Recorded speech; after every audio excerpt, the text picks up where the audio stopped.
আসসালামু আলাইকুম। আমি রফিক, আপনাদের ভাই ব্রাদার। আমি অতি নগণ্য সাধারণ জ্ঞানহীন মানুষ।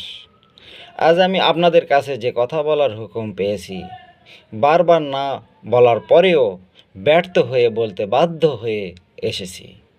তাই সর্বপ্রথম আমি আপনাদের সবার কাছে ক্ষমা চেয়ে নিলাম।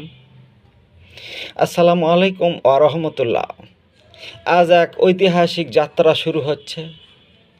আপনারা অনেকে জানেন, ইমাম ফখরুদ্দীন রাজি রহমতুল্লাহ ছিলেন এলমের এক বিশাল পাহাড়।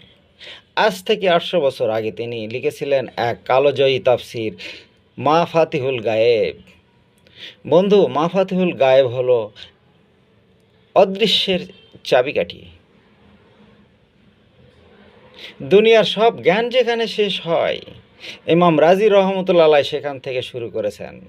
কেন এই কিতাব ৮০০ বছর ধরে গোটা বিশ্বের আলেমদের কাছে শ্রেষ্ঠ? এই ধারাবাহিকে আমরা সেই অজানায় রহস্যগুলোই জানব। কোরআনের সাথে মিল। পবিত্র কোরআনে আল্লাহ বলেছেন, অদৃশ্যের চাবিকাঠি শুধু তার কাছে।